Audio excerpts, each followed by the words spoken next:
So a lot of organizations have a difficult time really investing in corporate social responsibility efforts because they don't know what they're getting back for them. Same thing's true with corporate philanthropy.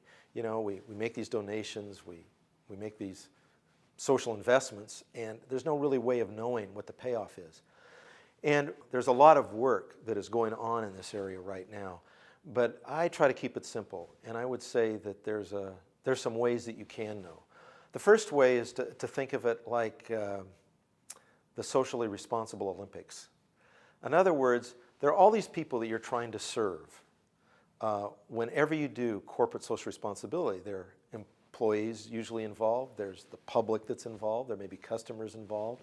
Whoever's involved in that effort has an opinion about whether that effort's working. So if you think about a diving competition where judges hold up, 6, 9.8, that sort of thing. One of the ways to judge your corporate social responsibility efforts is to ask the people who are touched by those efforts about how effective they are. And when you gather enough of this data, that data becomes reliable. You can also gather anecdotal data, statements by people, stories of people.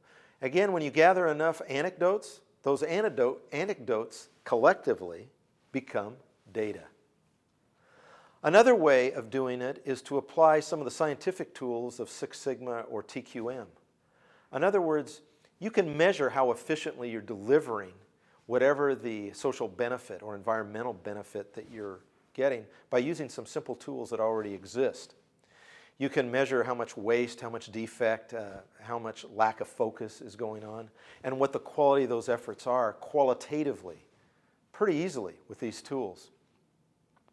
And the final test that every good leader comes to rely on is simply discernment. Discernment is just your seasoned judgment of, does this make sense? Are we really getting what we're intending to get from our investment? So I would really suggest we try not to overcomplicate the measurement of social responsibility efforts, but rather focus on those measures that we can readily put to use, that are kind of have a common sense feel about them, supported by opinion data and anecdotal evidence and the Six Sigma data that I'm talking about, that completely combine to give you a total picture that you can make good judgments about.